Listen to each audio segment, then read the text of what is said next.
Ladies and gentlemen, when it comes to video game companies, it's hard to quantify exactly how much of an impact a specific company has had on the industry as a whole. And this makes sense. After all, you have one company release a product, it inspires other companies, and so on and so on. But perhaps none more so is this true for than Epic Games. Sure, the Epic storefront is quite popular at the moment thanks to Epic plunging huge amounts of money into it. We'll get to that in just a moment. And they've released a string of very popular and honestly nostalgia-driven games like the first Unreal, which in my opinion anyway, was incredibly impressive when we saw it running on a Voodoo card back in the 90s. But really, perhaps their biggest contribution has actually been the Unreal Engine itself. And it is incredibly popular, whether you're a AAA developer such as Capcom, or whether you're a smaller indie studio. Just about everyone seems to have tried their hand on Unreal Engine, and currently we're on Unreal Engine 4. This was released back in September of 2014, and since then, of course, has had a ton of new features added to it and plugins. One of the more infamous newer plugins is DLSS from NVIDIA. But yeah, currently the industry is just on tenterhooks, waiting to see what Epic bring to the table with Unreal Engine 5. And it is a massive, huge upgrade compared to Unreal Engine 4. Epic have already shown a demo which was running on a PlayStation 5 development kit, and it really highlighted two features. The first was Lumen, which is an advanced lighting system, and the second is Nanite, which is very interesting in the way that it deals with geometry. I've extensively detailed the tech behind Unreal Engine 5, at least what Epic have shown us in a previous video, so I'll try to remember to link that in the video description. But we will touch on some of this stuff in this video, but I'm just saying if you want a deeper dive, well, you know what to do. A story which really caught the attention of a lot of people in the news right now is Sony investing 200 million US dollars, and this was in April if you're watching this in the far-flung future.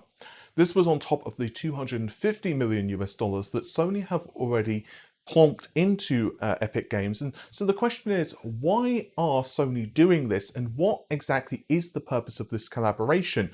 After all, Tim Sweeney himself has said a few very interesting things, basically highlighting the need for a metaverse. Love it or hate it, Fortnite is a great example of the metaverse, where of course you have characters from Marvel or different video games all jumping into the Fortnite universe itself. But Tim Sweeney has gone much deeper into the metaverse and what it can mean, and quite frankly, it's slightly outside of the scope of the video to go all the way into the metaverse discussion. IGN have actually done a pretty good write-up of this, so I'll link it in the video description. We will touch on it here, but really I want to focus more on why Sony and Epic are forging this relationship. If you cast your minds back to the UE5 Lumen demo, I'll leave a link to both the official demo video in the description, along again with my analysis. You'll see that it does look very good visually, and of course how good a game looks is important, but really Lumen and Nanite, as exciting as they are for a gamer, are perhaps more exciting of what they could mean to the medium as a whole, as well as different mediums, for example films. Nanite, for example, allows the importing of ultra-high poly count models from, say, ZBrush.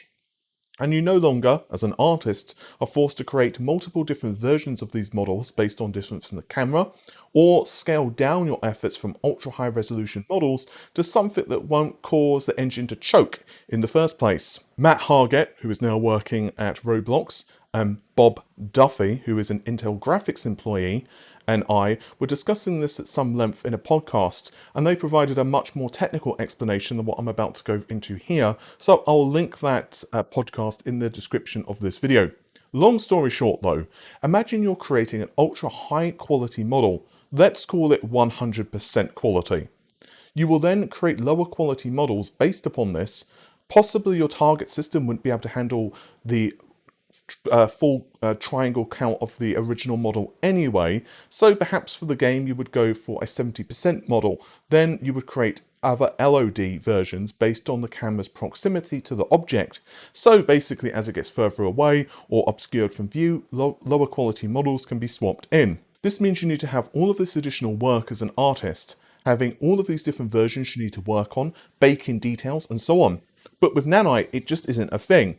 You can import your ultra-high triangle count model, and the game engine will just adjust things based on the factors you could want. For example, frame rate targets, camera distance, resolution, and of course other variables which you as a developer would set.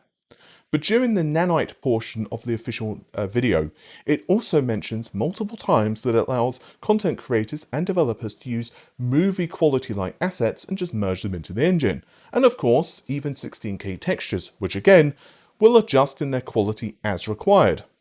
Unreal Engine though is not just used for content creation, for example games and machinima, but also huge production studios such as Disney are using it for Star Wars. And no, I'm not talking about some video game, instead the Mandalorian. Much of the actor's work was shot with CG sets, and you can guess that the big critical element in all of this is Unreal Engine.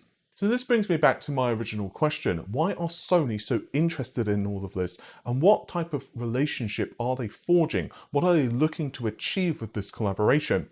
Now, I want to stress before we go forward that a lot of this is my speculation, speaking to people inside of the industry, as well as just analysis of news pieces and just kind of just seeing where all of the pieces lie, as well as various patents from Sony themselves. So do note that some of this information could be wrong, but I am pretty confident that we will see variants of this in the future. We will tackle some technical elements of the PlayStation 5 as well, but really this is not the front and center of this discussion. I believe that Sony wishes to empower itself to deliver a number of different experiences using the PSVR 2 tech. Indeed, last year when I first leaked the PSVR 2 along with the controllers, I mentioned that VR seemed to be a much bigger piece of Sony's puzzle than with the previous generation, the PS4 and PSVR 1. We also started to see a number of performance-related patents too, including things like advanced motion tracking and of course culling tech such as foveated rendering.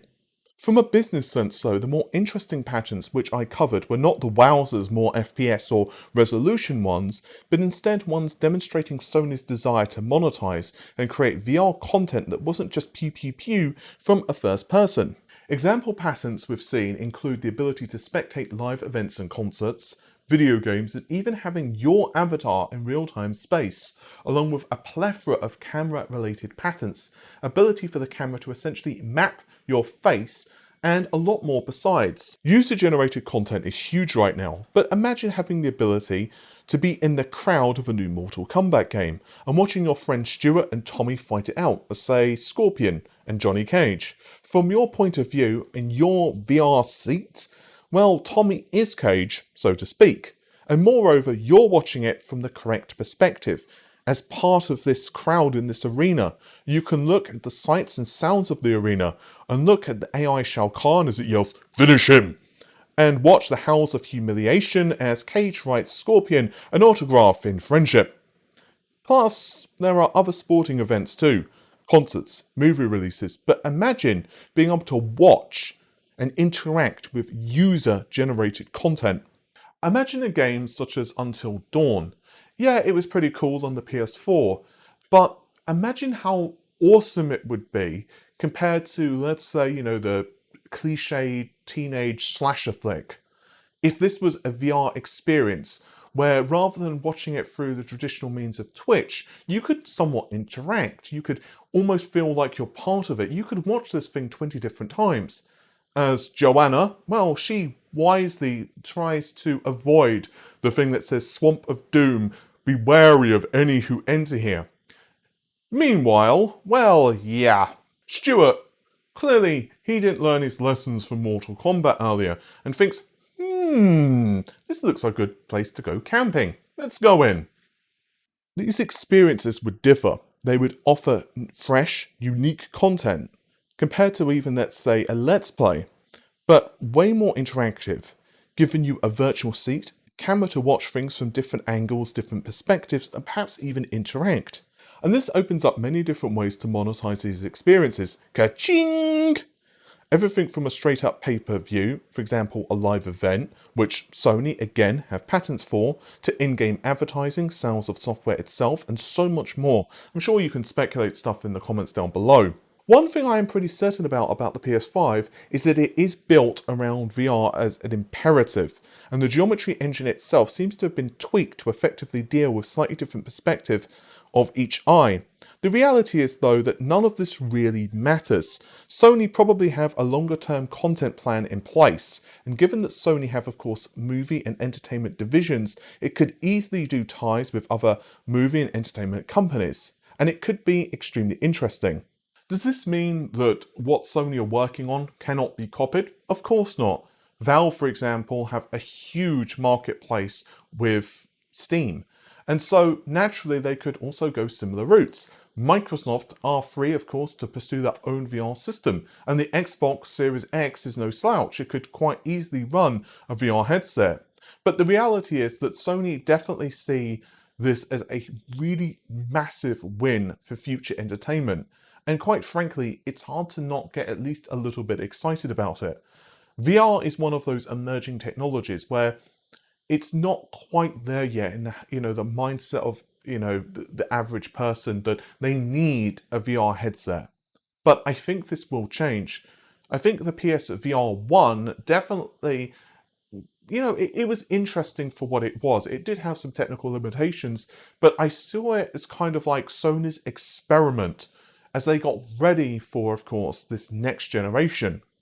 I also want to stress that traditional video games are not going anywhere. Sony are not going to abandon them, and Unreal Engine is also not going to be part of this, kind of entertainment only. But it is a possible scenario we will see with certain, avenues of entertainment. And I think that it could be quite cool, again, if done correctly. I feel that the industry itself is evolving hugely up, until this point. And now interactive mediums are bigger than movies. And, rightly so. Movies to a degree have stagnated. And maybe it's just me, maybe, it's just my mindset. I don't know, please let me know below. But and obviously, the current situation that we're in has also meant that there are limitations on, filming schedules and stuff like that. But for the last 3, 4, 5 years, there have been some really good movies, like Avengers or whatever, and they have captured my imagination. But yeah, they're not as engaging to me. And right now, if you're watching this in the future, this could be very different. But right now, I'm really excited to replay through, the Mass Effect games, like Mass Effect 1, 2, 3. They're incredible to me. They're amazing experiences. And of course, Resident Evil Village is coming out soon as well. And I feel that those mediums are they're incredible. I'm not someone who really plays online now, but just imagine how awesome it would be in Resident Evil 8 Village to actually have some kind of interactive medium where you could perhaps, experience things through different camera perspectives, or maybe to just be there. Ultimately, in my opinion anyway, this is the start of something different. And you can kind of think of it how, when the PS3, Xbox 360 and, kind of early days of when capture cards were becoming a thing and people were uploading, 480p or whatever videos on YouTube or whatever social platforms that were available. And it was cool, but no one could have predicted just how far we would come with now, Twitch pulling in millions of viewers a day. Like, it's just come on so massively. And I want you to think of this, a new Spider-Man game. I certainly don't think it's going to be Spider-Man 2, but let's just call it Spider-Man 3. And the potential of you, perhaps, playing as Spider-Man, battling, say, Electro. We'll pretend that Electro is AI just for this. Maybe it could also be human controlled, but let's just say that it's a narrative-driven experience and it's you versus the computer. However, you could also have your friends who, kind of zip themselves into the crowd and they're watching up, like looking up at the skyscraper as you're like battling Electro. And just imagine how awesome that would be. And yeah, it could be this really crazy thing where you can kind of jump in and out of these experiences. I don't really know how the industry is going to play out in 3, 4, 5 years' time. I think everyone is making kind of bets and predictions. As they say, you're just kind of hoping that this cool stuff happens and see what happens in terms of customers embracing it. But Sony do realize that there's a massive amount of money here on on the line. And I personally think this is one of the big reasons that they have invested like this into Epic. Let me know your thoughts on this below. Would this be a kind of entertainment, that would interest you? And how would you like it implemented? I think the future for tech is extremely bright. And, well, yeah, I, for one, very much look forward to seeing what actually comes of it. With that said, thank you very much for watching the video. Take care of yourselves. Bye for now.